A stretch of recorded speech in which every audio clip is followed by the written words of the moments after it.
saya juga di belakang ya menyimak materi tadi, betul-betul luar biasa. Sampai saya tersepona. Bukan terpesona di atas, tersepona luar biasa. Tepuk tangan dulu tuh. Assalamualaikum warahmatullahi wabarakatuh. Selamat pagi. Selamat pagi. Siap belajar sampai pagi? Siap. Bagaimana Bu Sidar? Bu Sidar bilang dari pagi ke pagi ya. Nah, biasanya kalau sesi itu sama CEO, biasanya kalau CEO-nya kita bawa sesi 4 jam, saya juga biasanya 4 jam. Jadi siap-siap. Mulai tadi jam berapa ya? Jam 4 ya, berarti 2 jam, 3 jam setengah lah ya. Siap? Siap 100 juta? Siap. Siap belajar 3 jam setengah lagi? Siap. Ya, mungkin Anda siap, tapi saya belum siap. Kenapa teman-teman? Saya simpan untuk besok, untuk teman-teman di Pontianak. Karena kenapa? Saya yakin Anda membawa undangan-undangan terbaik Anda. Betul? Insya Allah besok kita sama-sama belajar. Saya juga datang besok, sharing besok juga belajar juga. Jadi kita sama-sama belajar Bapak Ibu ya. Tadi kan sudah dikasih pemaparan, ada materi ya. Tapi kayaknya Pak Cu, untuk materinya kita simpan saja dulu ya, tidak apa-apa. Hari ini saya bincang-bincang saja dulu mungkin untuk teman-teman di Pontianak. Karena saya lihat semua sudah mau fight. Sudah mau fight semua? Siap. Saya ulang dulu. Siap. Mau fight? Kayaknya belum semua. Siap fight? Siap. Siap fight? Siap. Ya, makanya tidak usah dilanjut karena sudah siap fight. Siap fight? Siap. Berarti kan kalau sudah siap, berarti kan sudah terpenuhi kan? Nah, intinya kan bagaimana Anda fight, kan begitu. Nah, kalau sudah siap fight, untuk apa bawa waktu, kan begitu. Ya. Gas. Nah, cuma karena hari ini kesempatan untuk leader-leader di Pontianak, tadi CEO kita memberikan ini bahwa kalau Anda sudah menguasai 3 keahlian di bisnis ini, maka Anda sudah menjadi seorang profesor. Betul? Profesor di MLM. Ada 3 keahlian. Yang pertama adalah keahlian merekrut. Makanya Bapak Ibu, kita harus ahli dalam dunia merekrut. Nah, Anda sudah lihat tadi di training basic kan selalu disampaikan untuk merekrut ya cukup itu tadi, buat daftar nama, buat janji, persentase follow up, tambah permainan angka, kan itu saja, betul tidak? Buat daftar nama, persentase follow up, daftar nama, buat janji, persentase follow up, kan gitu kan? Lakukan dalam jumlah yang banyak, maka insya Allah banyak enjoy, kan begitu. Lakukan itu terus, insya Allah Anda akan ahli dalam merekrut. Yang kedua adalah ahli memasukkan ke sistem. Kalau Anda kuasai keahlian memasukkan ke sistem, itu luar biasa. Yang ketiga nanti di REA, kan kalau di RSA, insya Allah nanti kan RSA perdana, Anda akan dapat ilmunya bagaimana memasukkan ke sistem. Karena kebanyakan orang di luar sana, mohon maaf, kebanyakan orang di luar sana, leader-leader MLM di luar sana, yang dia kuasai hanya keahlian merekrut dan dia sudah anggap itu luar biasa. Padahal itu adalah dasar. Ada keahlian di atasnya lagi, yaitu keahlian memasukkan ke sistem. Cuma yang jadi masalah bagaimana memasukkan ke sistem kalau sistemnya saja tidak ada, kan gitu. Nah, itulah nanti dikupas di RSA. Yang ketiga adalah keahlian menggali kedalaman. Maksimal pemilihan 2. Bikin deep, itu nanti ada di REA. Kalau tiga-tiganya ini sudah ada pertemuannya di Pontianak, yakin dan percaya ini bisa jauh lebih besar di Makassar. Kenapa Bapak Ibu? Tadi CEO kita sudah menyampaikan, Pontianak ini sawit terbesar kedua di Indonesia, betul tidak? Betul. Kalau di Pontianak banyak sawit, kalau di Makassar banyak sawi-sawi. Bayangkan Bapak, beda tipis, kan begitu. Ada 3 keahlian. Kenapa saya bilang 3 keahlian ini Bapak Ibu? Karena di MLM ini apapun Bapak Ibu MLM-nya, MLM ini sebenarnya kesulitannya itu cuma 4. Kesulitan pertamanya rata-rata kalau kita ketemu orang, dia cuma bilang begini, saya sulit merekrut Pak, betul tidak? Rata-rata orang baru kesulitannya cuma satu, sulit merekrut, betul? Tapi kalau Anda sudah menguasai keahlian merekrut, kan yang namanya kesulitan merekrut sudah gampang, betul tidak? Sudah teratasi, betul? Berarti kan aman. Kesulitan yang kedua, sering sekali kita ketemu timnya kita, dia ngomong begini, kalau saya ini Pak serius Pak, saya sudah aktif Pak, cuma tidak ada timku yang mau aktif kayak saya, betul tidak? Biasanya itu kesulitannya kita. Tapi kalau Anda sudah menguasai kesulitan memasukkan ke sistem, di sana Anda ketemu tim-tim yang mau aktif, berarti kan selesai, betul tidak? Berarti beres kesulitan yang kedua. Kesulitan yang ketiga, biasanya orang ngomong begini, Pak, sulitnya ketemu leader, betul tidak? Wah, seandainya dapat satu kiri leader, satu kanan leader, selesai, kan begitu. Tapi di Bapak Ibu, Anda diajari bagaimana Anda menggali kedalaman. Karena ikan besar itu biasanya bukan di permukaan, tapi di kedalaman ikan besar itu. Kalau Anda menguasai menggali kedalaman, Anda akan ketemu leader. Berarti selesai tidak kesulitan yang ketiga? Selesai. Ada satu lagi kesulitan, yaitu kesulitan yang keempat adalah kesulitan menghabiskan uang pada saat saya bekerja. Itu belum dibagikan oleh CEO kita ilmunya. Pernah saya disampaikan. Kenapa harus posisi tinggi Pak baru dikasih ilmu itu? Kenapa bukan dari sekarang berikan juga ilmunya? Beliau mengatakan yang paling sulit mengatur keuangan apabila uangnya belum ada. Jadi nanti kalau tidak ada uangnya sulit Pak. Biar dia cari bagaimana manajemen keuangan apa semua, kalau tidak ada uangnya itu sulit.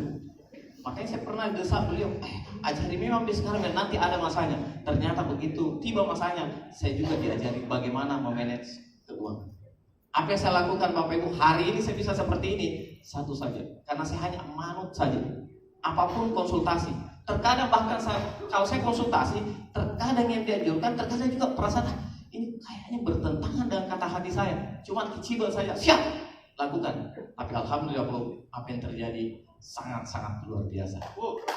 Jadi saran saya Bapak Ibu, karena percaya saja, orang yang pertama mau melihat Anda sukses itu adalah upline Anda, betul tidak? Orang tua Anda mau melihat Anda sukses, ibu Anda mau melihat sukses, bapak Anda mau melihat Anda sukses, tapi jauh lebih besar harapan upline Anda mau melihat Anda sukses. Jadi itu yang saya lakukan. Tidak mungkin upline saya mau menjerumuskan. Makanya Bapak Ibu, saya ingat sekali dulu waktu terima awal-awal terima uang, langsung saya tanya Pak Nasir, Pak, saya mau selesaikan utang saya semua biar saya bisa tidur tenang. Karena jujur Bapak Ibu, memang saya di awal join di Render, saya mengalami penyakit yang namanya penyakit tekanan dana rendah. Ngeri memang. Besok lebih jelas besok itu penyakit tekanan dana rendah ini apa ya? Iya, tidak bisa terdeteksi, tidak bisa dideteksi oleh medis. Bahaya. Saya check up normal, saya pergi rupiah juga normal, cek saldo baru saya tahu ternyata ini penyakitnya. Jadi, tapi lagi-lagi CEO kita aja, saya mau selesaikan dulu, tunggu dulu, karena ternyata teknik menyelesaikan utang pun ternyata ada ilmunya beliau. Tenang Bapak Ibu. Kalau Anda mau tahu tidak bagaimana cara menyelesaikan utang? Mau? Ya lunasi. Saya banyak belajar dari itu. Kalau mau selesaikan utang, lunasi. Dan utang itu harus dibayar, bukan untuk dipikir. Karena tidak mungkin kita itu pikir-pikir itu utang tiba-tiba lunas, betul tidak? Atau pernah tidak Anda pikir-pikir itu utang tiba-tiba orang yang meminjami Anda ngomong, karena sudah 2 tahun kau pikir saya diskon, betul tidak? Makanya Bapak Ibu, fokus saja kerja, tidak usah pikirkan utangnya. Yang penting ada niat untuk menyelesaikan. Jangan pernah tidak berniat menyelesaikan. Kalau Anda sudah berniat menyelesaikan, percaya saja Tuhan akan beri jalan. Kan begitu Bapak. Tapi fokus ke kerjanya, jangan fokus ke utangnya. Besok juga ada, saya bahas.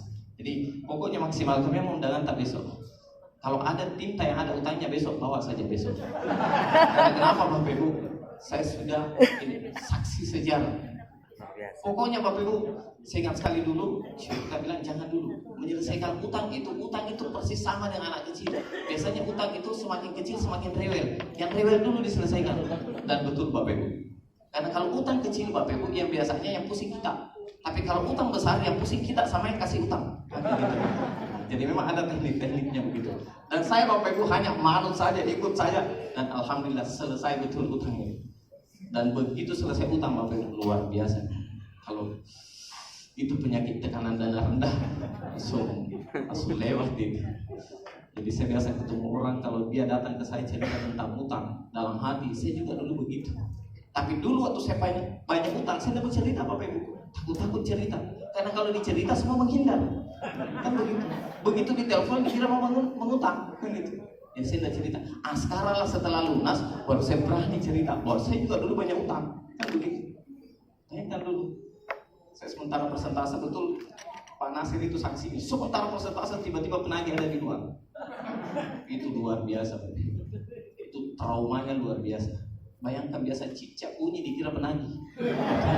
Ini memang itu kalau banyak utangnya. Berbicara masalah bisnis Bapak Ibu, Anda sudah lihat tadi. Render, Anda harus juga terjaga secara profesional. Di luar saja, orang mau fight mati-matian, kerjakan profesional dan kita tahu ujungnya, betul tidak? Sedangkan kita render, kira-kira menurut Anda Bapak Ibu, 100 juta ini luar biasa tidak? Saya pernah ngomong sama Pak Nasir, Pak, saya Pak Nasir, kalau ditanya apa impiannya begini-begini, saya bilang sakit Pak, lunas utangku. Karena betul orang yang punya utang Bapak Ibu itu ibarat kemerdekaannya dirampas, betul tidak? Ada orang bijak bilang begini, orang yang punya utang itu ibarat gelisah di malam hari, hina di siang hari.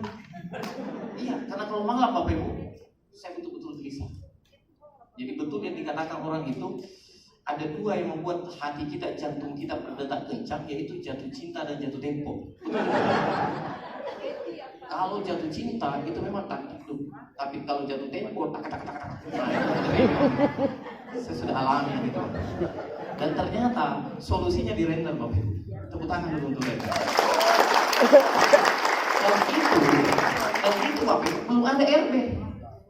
Apalagi dengan adanya RB Bapak. Ini 100 juta ini layak tidak untuk kita berjuang? Layak. Sangat layak.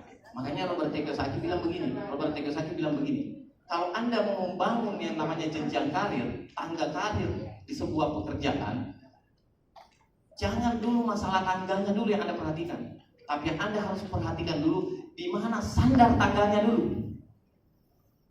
Karena jangan sampai Anda bangun tangganya, tapi yang Anda tempati bersandar itu tidak kuat. Anda perhatikan dulu di mana sandar tangganya. Dan luar biasa Bapak Ibu, render ini ibaratnya di situ sandar tangga yang betul-betul kuat dan kokoh. Jadi Bapak Ibu, tadi semua sudah jelas sekali. Saya hanya mau tambahkan sedikit bahwa kalau berbicara masalah bisnis MLM, karena ini yang saya alami Bapak Ibu, itu bisnis ini Bapak Ibu, itu adalah bisnis sikap, betul tidak? Apapun yang terjadi Bapak Ibu, itu sikap Anda terhadap bisnis ini. Karena itu yang saya alami. Pak Nasir selalu ajarin, apapun itu Pak Gus, fokus saja ke hal-hal yang positif. Setiap peristiwa pasti ada dua. Anda bisa merespon secara negatif atau Anda bisa merespon secara positif. Tergantung Anda. Kalau Anda meresponnya negatif, maka itulah yang akan terjadi. Kalau Anda merespon secara positif, maka itulah yang terjadi. Dan jangan pernah mengeluh. Jangan pernah mengeluh.